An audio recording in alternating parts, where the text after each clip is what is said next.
Sa ating lahat. Amen. Huwag kayong lilingon dahil pagharap nyo tapos na. Okay. So muli kong hihiramin ang inyong mga tainga. Amen. Inyong mga pandinig ngayong hapon.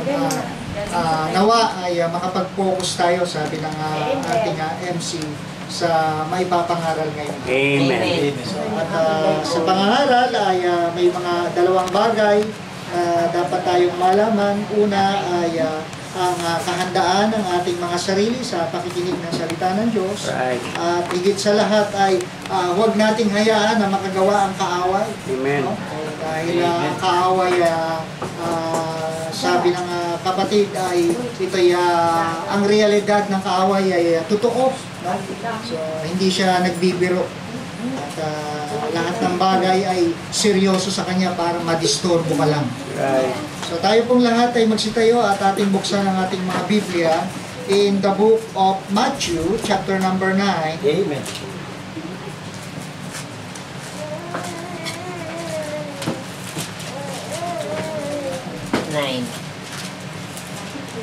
Huwag mo tatanggal, baka bula mo po. Okay, so iwasan na po natin ang kalakad-lakad.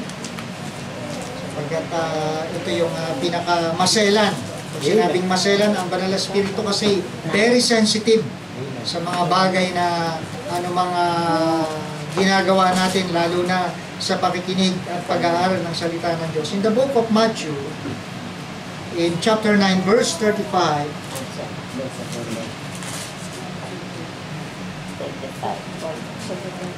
yung yung nakita si Amen. Basahin po natin ang sabay-sabay. Matthew 9:35 hanggang 38. Amen. Amen. So let us read all together now. And Jesus went about all the cities and villages, teaching in their synagogues and preaching the gospel of the kingdom, and healing every sickness and every disease among the people. But when he saw the multitudes, he was moved with compassion on them, because they fainted and were scattered abroad as sheep having no shepherd. Then said he unto his disciples, the harvest truly is plenteous, but the laborers are few. Pray therefore the Lord of the harvest, that he will send forth laborers into his harvest. Tayo pong lahat ay yumuko panandali, ilingin po natin ang gabay ng ating Panginoon. Ama naming Diyos, muli po kami lumalapit sa inyong pong banal na paanan, at minsan pa ang pangangaral ng inyong pong mga salita ay aming pong mapapakinggan, ay aming pagbulay-bulayan, at higit sa lahat, anumang napapaloob na utos na dapat naming sundin o kasalanan na dapat iwasan, ay gawin po namin ito ng walang pag-aatubili, Panginoon. Amen. Minsan pa ang kapangyarihan ng Banal na Espiritu Santo na siyang magbibigay karunungan sa bawat isa sa bahay-sambahang ito ay pangunahan niyo po. At muli, binabalik po namin ang pasasalamat na may pagtatagumpay sa pangalan ng aming Panginoong Hesus. Amen. Amen. Muna po tayo. So, yung ating binasang mga talata ay parang yung ating pangangaral kaninang maga ay meron siyang related na mensahe, no? At gaya nga po ng sinabi ko na itong buwan ng September to October ay ito'y buwan ng pagtuturo patungkol sa paghayo, no? At pagtuturo ng mensahe ng kaligtasan. So about mission, no? Ang isang iglesia raw na walang puso sa pagmimisyon ay may tuturing na patay o baog, no? So yung asawa na mag-asawa na walang anak ay malungkot. Bakit? Sapagkat may kulang at hindi tatawaging pamilya kung walang anak. So sa gawain po ng ating Panginoon, mahalaga na ang kanyang iglesia ay malusog sa tinatawag na pagmimisyon. Ito ay nanganganak, hindi lang nanatili ang landmark sa kabanatuan. Hindi lang ang landmark dapat manatili sa Milan, kundi ito po ay hahayo at ahakbang at magtuturo ng kaligtasan. Amen? Amen. Kaya ang church daw na hindi walang misyon ay may tuturing na baog, no? At hindi pinagpala ng Diyos na ang gawain ay walang tinatawag na pagmimisyon. Alright, so ngayong hapon ay pamamagatan po natin ang ating mensahe gaya ng ating binasa sa talatang 37. Then said he unto his disciples, the harvest truly is plenteous, but the laborers are few. So, may pamagat po itong the great harvest. The great harvest. So, kanina ay don't lose the harvest. So, the great harvest. So, may tuturing po nating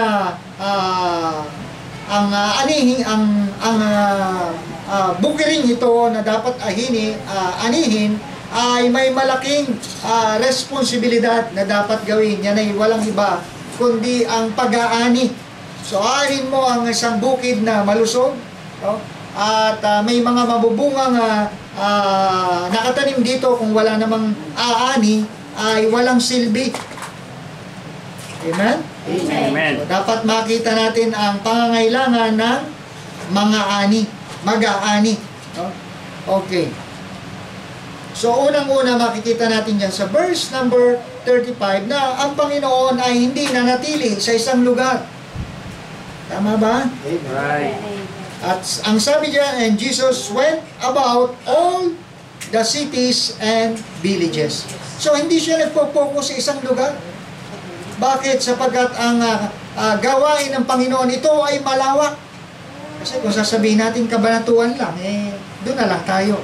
Pero makikita natin kung paano ang Panginoong Hesus, siya mismo ay humakbang at pumunta sa isang lugar o bawat lugar upang ipahayag at ituro ang tinatawag na mabuting balita. So, nararapat lamang na ang kanyang gawain, ang kanyang iglesia, ay magkaroon din ng tinatawag na paghakbang. Yung paghakbang na binabanggit po ng Biblia, yan ay walang iba kundi doon sa comfort zone mo ay lumabas ka. Yan. At alam natin, ang comfort zone natin, ang church. Pag andito tayo, masaya, nag-aawitan, nagpe-fellowship, kumakain sama-sama, nagbabasa ng Biblia, nagkakaloob. Pero alam nyo, hindi po talaga yan ang pinakapunto ng gawain ng Panginoon. Kundi ikaw naman din ay lumabas. Nang sa gayon ay makita mo ang kalagayan ng ani. Okay, number 1, makikita natin yung salitang the passion. Passion. So, madalas naririnig lang natin ang salitang passion ay sa mga modeling. Tama ba? Fashion. Modeling, yung pagsusuot ng mga panibagong moda, no? Ng damit na dapat suotin sa panahon na yun. No? At bawat taon, bawat buwan, may mga moda na tinatawag. Although tayo ay meron na tayong moda ng pananamit, no? Ano yan? Yung tinatawag na dress code, no? Ang dress code natin ay hindi siya substandard, no? Pag sinabing substandard, hindi pumasa doon sa tumingin, doon sa tawag ito, yung nag-inspect, no? Ibig sabihin substandard, at pag sinabing substandard, kulang, no? Hindi pumasa sa kanyang taste, no? Hindi pumasa sa kanyang pamantayan, no? At pag sinabing substandard, ito ay kulang, no? Kulang. Pag sinabing kulang, yung moda na kasuotan ng mundo ay kulang-kulang na. Ano yan? Wala nang manggas. Wala na. Backless na. Pag sinabing backless kaya nga less wala na dapat isuot. Wala na saklop. No? Ayan. Flawless daw. Ayan. So, kaya substandard. So, dito naman sa atin dapat ang ating passion ay merong standard. So, in verse number 36, but when he saw the multitudes, he was moved with compassion on them, because they fainted and were scattered abroad as sheep having no shepherd. So, walang ibang binabanggit na passion dito, no? Hindi ang moda, hindi ang mga bagay na uso, no? Sa panahon, kundi ang sinasabi po ng verse 36 ay yung kalagayan ng mga tao. Siya ay nagdalang habag. Siya ay nalungkot. Siya ay hindi natuwa. Bakit? Sa kalagayan na ang mga tao ay nagkalat. Alam niyo, pagka nakakita kayo ng mga tao na dyan sa labas, ito yung binabanggit ng Panginoon, na dapat magkaroon tayo ng passion. Paanong passion, mga kapatid? Every time na dadaan ako dyan sa lugar ng Caterina de Forli, so tuwing Biyernes ng gabi, huling pasok ko sa trabaho, maalis ako, ang pasok ko ay 1:00, alis ako ng bahay, 12:00, nadadaanan ko sila dyan, maraming tao sa kapatid. Ganong oras, madaling araw. At kung hindi naman, pagka pangkaraniwang araw naman, Monday to Thursday, ang mga tao ay naaabutan ko dyan ng 12:30 hanggang 1:00 nadadaan. Marami pa rin. So, ito yung nakita ng ating Panginoon na anong meron doon na mga tao ay nagkalat sa mga oras na yun na dapat ay nagpapahinga. Sa mga oras na yun, dapat sila ay kapiling ng kanilang pamilya. And yet, hinahanap pa rin nila yung makapagbibigay sa kanila ng satisfaction. Gawin mo, kahit na yung oras, gawin mong 24 hours, masiyahan lang ang iyong katawan doon sa mga bagay na gagawin mong wala sa salita ng Diyos. No? Eh, magpe-fail ang tao. Wala. No? At ang makakapuna lang yan ay walang iba kundi ang Panginoon. At ito yung nakita ni Jesus Christ sa mga taong ito na sila'y nagkalat. Marami silang ginagawang aktibidad. And yet, nananatiling empty. Nananatiling salat. Nananatiling kapos. Nananatiling hindi sila nasisiyahan sa kanilang mga buhay. I believe, ang mga taong ito, kung sila ay may kasiyahan, hindi mo na sila makikita sa lansangan. Hindi mo na sila makikita sa anumang mga bahay, aliwan, no? Mga lugar na kung saan nagdudulot sa kanila ng kasiyahan, kagalakan. Pero ganun pa man, ay makikita natin na ang tao, hanggat hindi niya nakikilala ang Panginoon, no? Eh wala yung tinatawag na peace, Right. satisfaction. Amen.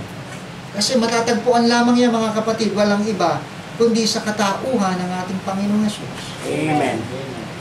And I believe na yung passion na yun, dapat yun ang makuha natin sa ating Panginoon. He moved with compassion. Naawa siya. Yang isang mananampalataya, every time makakita siya ng tao, no, dapat ito lagi ang maisip niya, yung salitang compassion. Yung may nag-deliver sa'yo, yung maabutan mo ng babasahin, no? May nakasakay ka sa bus, abutan mo ng babasahin. Nang sa gayon ay yung hinahanap ng taong ito, hindi natin alam. Baka yun na yung kanyang kasagutan na hinahanap sa buhay, ang makilala ang ating Panginoon. Right? Kasi wala sa relihiyon. Kahit sa baptist, wala sa baptist. Hanggat di mo nakikilala si Jesucristo bilang yung personal na Panginoon at tagapagligtas, hindi ka masisiyahan. Kaya kahit baptist ka pa, kung wala si Kristo sa puso mo, I believe, hindi ka magtatagal. Bakit? Maghahanap ka pa rin ng mga bagay na makapupuno ng kulang sa puso mo. At yan ay walang iba kundi ang ating Panginoon. Amen. So, He moved with compassion. Naawa siya. Bakit? Itong mga taong to, lahat na ginawa na nila. Pero hindi nila natagpuan yung tinatawag na kagalakan, kapayapaan, kasiyahan. So, in verse number 37, ang sabi po dito, Then said he unto his disciples, The harvest truly is plenteous, but the laborer serve you. So ano kayang ibig sabihin ni Jesus dito na sinabi pa niya sa kanyang tagasunod, yung kanyang disciple? Nasabi ng Panginoon na ang aanihin ay lubhang napakalaki. Lubhang marami. Pero, Ngunit ang mga manggagawa ay kakaunti. Kung ikaw kaya ang tinanong ng ating Panginoong Yesus, ano ang iyong itutugon? What will you say when the Lord asks this question? Marahil sasabihin mo, Panginoon, makapangyarihan ka naman, kaya mo ang lahat. Pero ano ba talaga ang tamang sagot? Bakit niya sinabi sa kanyang disipulo? Alam niyo kung bakit? Nang madama rin niya yung salitang compassion. Para bang sabi niya, nakikita mo ba yung nakikita ko? Yun ang katotohanan, no? That's why the Lord says to His disciple na napakalaki ng anihin, subalit kakaunti ang manggagawa. Hindi ko alam kung sino sinabihan niya dito. Alam niyo kung bakit hindi nilagyan ng pangalan? Kasi isa po tayo dito doon sa tinatanong ng Panginoon. Maaaring pangalan mo ang nandyan, pangalan ko ang nandyan, pangalan nating lahat ang nandyan. Amen? Amen. Sapagkat tayo ang manggagawa. Tayo ang aani. Yan ang sinasabi ng ating Panginoon. So number 2, so the proportion. So number 1, the passion. Number 2, the proportion. Bakit proportion? Makikita natin na ang harvest ay lubhang napakalaki, ang bukid ay napakalawak, subalit ang aani ay kakaunti. At maraming panahon ang kinakailangang gugulin kung kakaunti ang manggagawa. At alam nyo kung bakit? Kasi ang gawain, hindi lahat humahayo. Hindi lahat ng members nagtuturo. Hindi lahat ng members nag-i-invite. That's why the Lord tell this to His disciple. Nang madama niya yung salitang compassion. In order to be in proportion sa kalagayang ito, kasi pagka marami ang trabaho, dapat marami rin ang manpower. Dapat balanse. Pero ang nakikita natin dito ay unproportion. Tama? So malaki ang anihin, pero kakaunti ang laborers. So anong kailangan? Kinakailangan maging positive. Kinakailangan i-adapt yung faith. Kasi yung faith, siya lang yung kapunuan ng mga bagay para makumpleto ang isang bagay. Faith. At ganoon din, bago natin natiyak ang langit, kahit hindi pa natin nagagawa yung 10 utos, kinakailangan magkaroon tayo ng faith in order to have the complete salvation. Simpleng pananampalataya. At dito ay kinakailangan ng laborers ng faith so that it will be proportion to the task. So alam niyo, minsan kahit kakaunti ang manggagawa, dapat positive pa rin tayo. So that's why the Lord inilagay ka sa isang lugar, sa isang ministry na makapaglilingkod ka kahit na sila'y huminto na, kahit sila'y napagod na, kahit sila'y nagsawa na, and yet nagpapatuloy ka. That is proportion. Minsan titingnan mo, parang hindi balance. Bakit sila marami, kami kakaunti? So negative. Pero kinakailangan natin i-apply ang faith. So ano ba talaga ang tinitingnan? Dami ba? O yung quality? Yung quality. Kaya minsan pag bibili ka ng isang bagay na may brand, hindi mabili. Bakit? Kasi napakamahal eh. Kasi may quality yun eh. Marami namang kareplika, marami namang kamukha, kaya lang, hindi katulad ng quality. At ganun din ang Diyos. Tumitingin siya sa quality, hindi sa quantity. Kaya walang pinagkaiba yung marami sa kaunti. As long na ito ay nagkakasundo, nagkakaintindihan, nagtutulungan, nagmamahalan, nagdadalanginan, sumusuporta sa gawain. Amen? Amen. Kaya napakahalaga na ang gawain maging proportion. Alam niyo minsan kung bakit na-overload ang mga pastor, ang mga leader? Kasi minsan ang task napakalaki, kaya lang parang hindi nadadama ng miyembro yung gawain. Para bang tingin nila, si pastor na lang, bahala na si pastor dyan. Kayang-kaya na ni pastor yan, kaya-kaya na ni preacher yan. So ganun sa gawain. At naging mentality ko rin yan nung ako'y member. Kaya paano hindi ko malalaman yung pinagdaanan nyo, pinagdaanan ko na. Ako bahala na si pastor dyan. Ako wala nang magagawa. Alam niyo, na yung sinasabi natin, opo, pastor, susuporta po ako. At paglipas ng panahon, yung mga pangako na yun, wala na. Kaya, nalinga lang si pastor, paglingon, wala. Asa mo mga kasama ko? Diba? Naalala nyo, nung si Jesus Christ, nung dinakti, diba? Paglingon ni Jesus, wala na yung 12, saka yung... Kaya huwag kang lilingon eh. Madi-discourage ka. No? Paglingon mo ba? Parang magic na walang bigla eh. No? Dati, kasama mong umahawi. Ngayon, wala na. Dati, kasama mong pumupunta ng church. Ngayon, wala na. So mga kapatid, mahalaga na madama natin na ang gawain ay proportion. Bakit? Yan ay trabaho na ibinigay ng Diyos, hindi ibinigay ng tao. Amen? Right. At pag ang Diyos ay nag-distribute ng tinatawag na labor, yan ay proportion. Minsan ang tingin natin negative. Pero alam niyo, ang tinuturo talaga ng Diyos doon, maging positive ka para maging proportion. Di ba, misis mo? Minsan pagka pangit ang ugali, iniisip mo lang, ganun talaga siya. No? Para matanggap mo. Di ba? Ganun talaga siya. Pero magagawa. Yun na siya. Pag-isan. Kasi nung una Mabait hindi siya. mo naman naisip yun Kasi ang alam mo, pag nagsama kayo, perfect combination. Diba? Perfect couple. Diba? Kung nagsama na kayo, yung perfect, doon mo nakakita.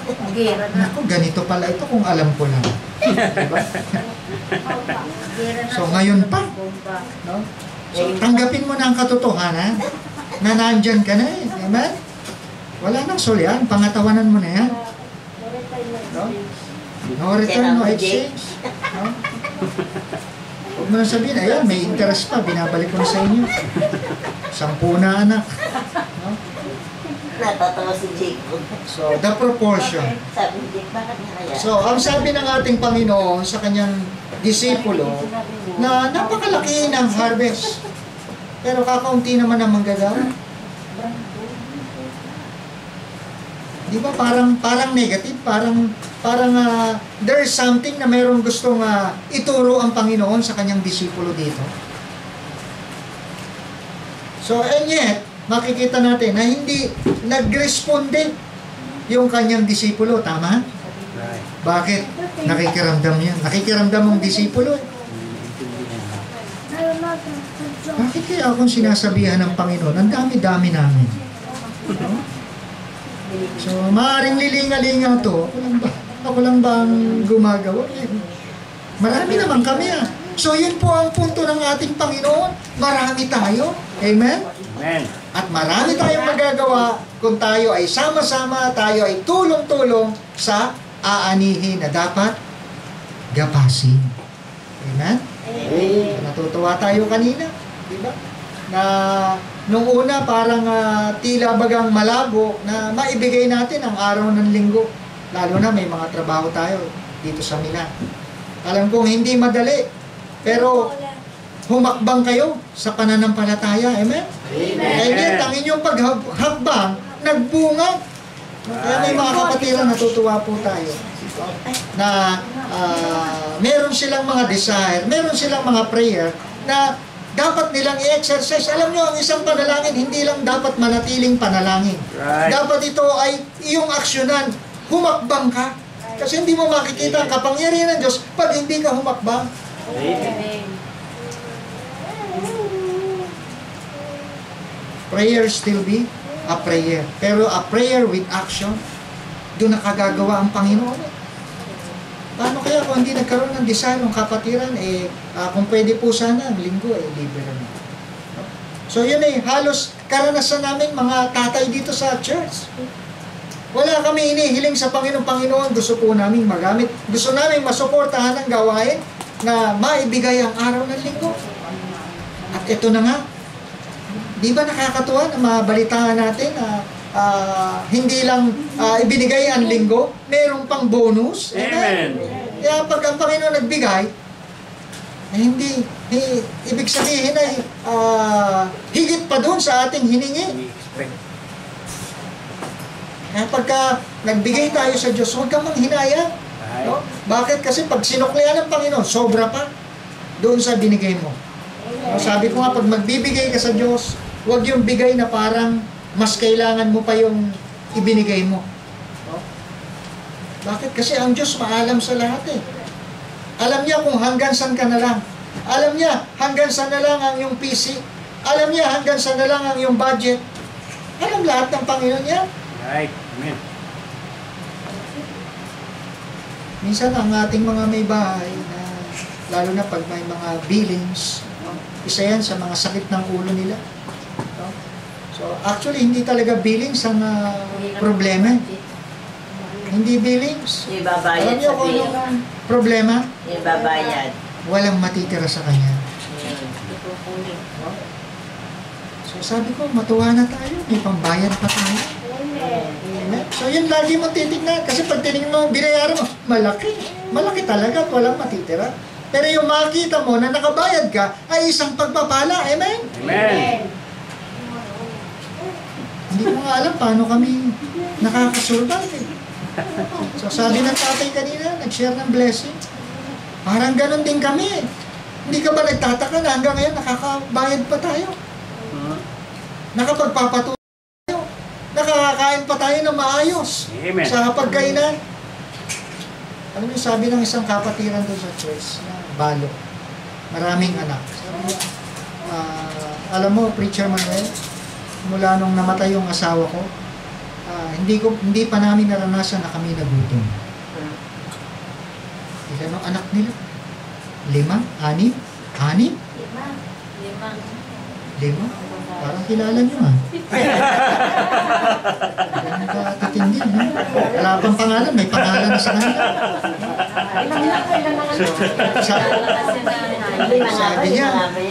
Sabi niya, hindi pa kami nagutom. Amen? Yan kako yung kabutihan ng Diyos, kapatid. Amen. Kaya yung matulungan natin ng mga katulad nilang balo. At yun naman din ang ginagawa, yun ang ministry ng ating church, yung mga balo sa church. Tinutulungan nila yung mga walang kakayanan. At higit sa lahat, palaging inaalala sa panalangin. So the proportion. And number 3, sa panghuli, ayan, kayong lilingang, matatapos na ako. So the prayer. So tatlong bagay, the passion, the proportion, the prayer. In verse 38. So ito ang solusyon na tinuturo ng Panginoon sa kanyang disipulo. Matapos sabihin ng Panginoon sa kanyang disciple, alam mo, napakalaki ng trabaho, pero kakaunti ang manggagawa. So hindi nakakibo yung disipulo ng ating Panginoon. At sabi dito sa verse 38, pray ye therefore the Lord of the harvest that He will send forth laborers into His harvest. So anong solusyon? Pray ye therefore the Lord of the harvest. So alam niyo minsan, pag hindi ka nanalangin, hindi mo madadama yung nadadama ng Panginoon. Kaya alam niyo, pagka nag-pray tayo, kinakailangan meron tayong pandama. Hindi lang simpleng panalangin, kundi panalangin na may pananampalataya. So kasarap manalangin na damang-dama mo yung sinasabi mo sa Panginoon. Alam niyo yun? Right. Kasi yung panalangin na parang routine, Lord, pagpalain niyo po ang buong mundo, maligtas lahat ng tao. No? Pero yung panalangin, Panginoon, gusto ko po makapag-akay kahit isang kaluluwa ng tao. Magkaiba, di ba? One more soul. Kaya ito pala yung sinabi ng ating Panginoon, pray to the Lord of the harvest. Mananalangin tayo. Kanino raw tayo hihingi? Sa Lord. Kanina tayo magsasabi? Sa Lord. Nang ano? For the laborers in the harvest. At sino yung laborers na yon? Ikaw at ako. Amen? Kasi minsan kaya hindi mo madama yung sinasabi ng Panginoon na maraming ani, maraming kaluluwa, maraming mapapahamak sa impyerno, hindi tayo nagpe-pray. Sabi ko minsan, nadadatnan na lang natin, patay ang ating kamag-anak. Nagugulat na lang tayo, patay ang mahal natin sa buhay, uuwi tayo. Alam niyo, ito yung binabanggit ng Panginoon. Na kanina, ang sabi ko na ang bunga ay hinog na, madidilaw na, handa nang mahulog sa lupa. Hindi pa rin tinatarbaho. Bakit? Walang nagpe-pray. Walang humihingi ng tulong. Walang humihingi ng saklolo. Anong kailangan natin? Laborers in the harvest. Alam mo, kahit nandito tayo sa Pilipinas, yung magagawa ng ating panalangin, malaki ang maitutulong sa mga mahal natin sa buhay. Kaya nga sabi ko, ang pagmimisyon, kahit hindi ka tinawag na misyonero, pwede kang sumuporta sa gawain ng pagmimisyon. Ano yan? Yung giving, sa mission giving. Yung ating ibinibigay ng mga halaga doon sa mission, hindi natin alam, gumagawa na pala ang kamay ng Diyos na merong misyonero doon sa mga mahal natin sa buhay, kahit saan pa yan, sa Bisaya, sa lahat ng sulok ng mundo, magpapadala ang Panginoon. Bakit? You are praying for the laborers for the harvest. Amen? Amen. Hindi man ang church natin, pero nagkaroon ka ng burden, nagkaroon ka ng passion, nagkaroon ka ng prayer, na merong kumilos doon, meron gumawa doon ng kamay ng Diyos magpadala, magsugo ng mangangaral katulad ng aral na ating na kinalalagyan. Amen? Amen. So sabi ko, napakadaming reliyon sa buong mundo. Meron na yatang kulang 5,000 na relihiyon. Iba't iba. So paano kung mapuntahan yan ng ibang katuruan? Paano kung naghahanap yan ng katulad mo ng kapayapaan? At doon sila inadaya sa mabubusilak na pananalita. Instead na Bible ang ipangaral, yung karunungan nila ang naipapahayag. Siyempre, mahihikayat. At yun lang ang pang-akit ng maling katuruan. Diba si Satanas? Anong pinang-akit niya? Mabubulaklak na mga salita na may halong salita ng Diyos.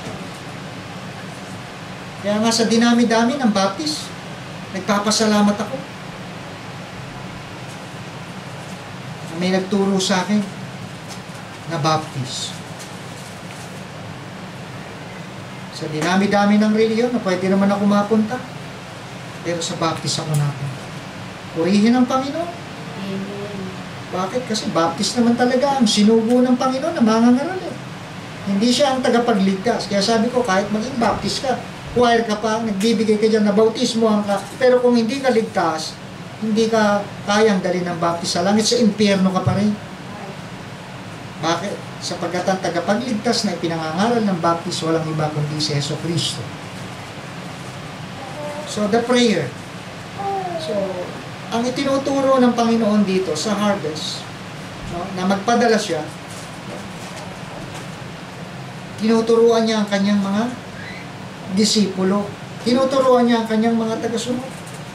Kasi madaling sumunod sa flow ng program eh, di ba? Madali lang eh. Kahit hindi ka handa, basta may program, di ba? Alam na mga men yan eh. Bakit? Natuto na silang tumingin ng programa dati eh. Hindi naman nila kabisado yun eh. Eh ngayon, parang naglalaro na lang sila. So, ganun din. Yung binabanggit ng Panginoon. mahalaga na tayo ay magkaroon ng puso, ng compassion sa mga kaluluwa ng mga tao. Marami sila.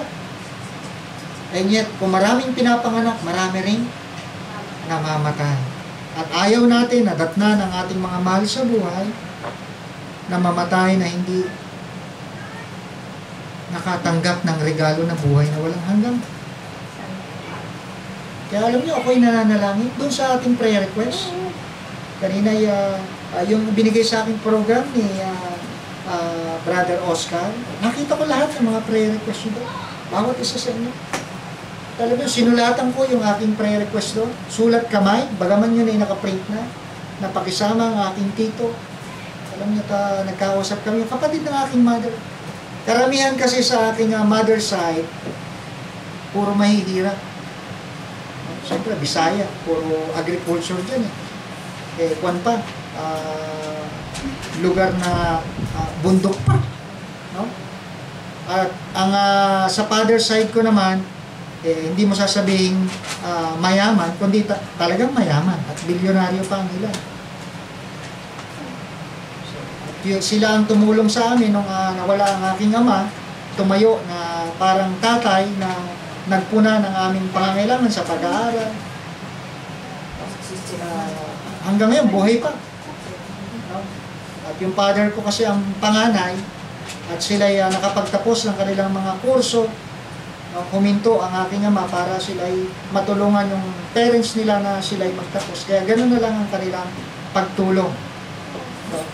At dinagdag ko doon sa aking prayer request, doon sa aking mother's side na ang aking isang tito ay mawawala na dahil bukod sa kanyang katandaan ay may stroke na sa lugar ng Bisaya. At ang isa naman ay nakausap ko this week na humingi ng tulong. Nandito na siya sa Maynila na nanunuluyan sa isang kapatid ng aking nanay, sa aking tita. At doon na nagtrabaho. Hindi na nakapag-asawa, matandang binata. At nagkaroon ng diabetes at na decapitate yung kanyang paa. So, mabuti na lang, hindi yung buong paa. Ilan sa mga daliri. Kaya hindi na 10 daliri sa paa. So, inilagay ko doon. Ako, nagkausap kami ng aking mother. Actually, mother ko nagsabi sa akin, then hanggang sa tumawag din.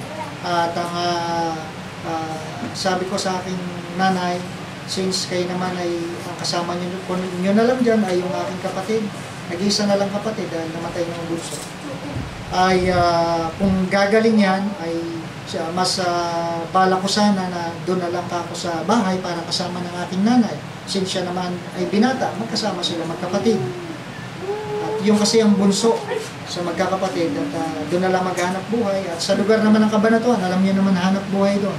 Isa sa bayan na may pinakamaraming tricycle. So, yun ang hanap buhay. At least doon ay magkasama silang magkapatid. Nanay ko matanda na rin, nasa 75. No? So, and yet, nung ako'y umuwi, ay nakakatuwa dahil malakas pa rin siya, nakakalakad pa rin, at hindi ganun kaputi ang kanyang buhok. Bagaman maaninag mo na mga ilang mga puti, kasi kung doon siya, since binata naman ng pamilya, maisasama pa yung aking nanay doon ng aking nanay doon sa church. At isa yun sa aking plano. At hindi masama. At least meron siyang kapatid na maisasama, no, sa gawain. Alam niyo ba yung isang kapatid ng aking mother? Ayan. So bago ako magtapos, naturuan ang salita ng Diyos at yung mga anak ay ang ilan na sa ating mga pinsan ay nabaptize. Kaya lang ay hindi nakapagpatuloy dahil nga siguro nahiya lang, kaya nagpabautismo.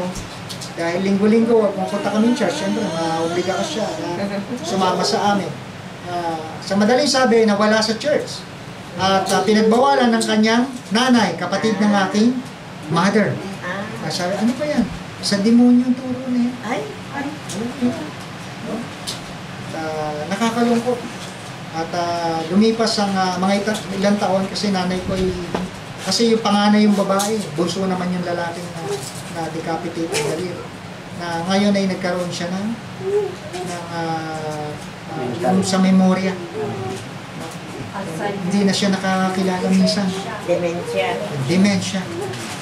At minsan yung anak niya ay kala niya yun yung kaaway niyang kapitbahay. Kinakailangan ipaliliwanag mo pa, papaalala mo pa. So, sa loob-loob ko, paano patuturuan ngayon to ng kaligtasan? Hindi ba nakakalungkot? Wala na. So, bagaman ako ay umaasa doon sa pangako ng Panginoon, ang manampalataya sa Panginoon, ay isasama niya ang mahal mo sa buhay, mga kamag-anak mo. Kaya lang sa ganong kalagayan, parang mahirap na. Kaya pinagpapasa Diyos ko na lang. At least naturuan sila. So, nakita nyo, na ang harvest ay napakalaki pero kinakailangan ng laborers. At alam nyo, pwede ka maging laborers kahit hindi ka magmisyon. Yung ikaw ay maglagay sa mission, giving, para ka na rin nagmisyon, para maabot sila. Amen? Kaya ang church dapat ay magkaroon ng puso, magkaroon ng compassion sa mga kaluluwa ng tao. So, sinasabi natin, kaunti lang tayo. Alam nyo, yung bilang natin, malaki ang magagawa eh. Di ba dito nung kinausap ng Panginoon ng kanyang disipulo, kakaunti lang eh. Kaya sabi ng Panginoon, alam mo, napakalaki ng gawain, kaya lang kakaunti ang manggagawa. Bakit niya sinabi yun? Kasi hindi sila marami eh. Kakaunti sila, mga kapatid. Pero ang kailangan ng Panginoon, kahit kakaunti, kung ito ay prayerful, ito ay may compassion, walang imposible. Right. Lahat ay proportion. Amen? Amen. So tayo pong lahat ay tumayo. Tayo po ay mananalangin. Let us pray to the Lord. Dakilang Diyos, maraming salamat po ngayong hapon na kami po ay nakapakinig ng mga salita ng buhay.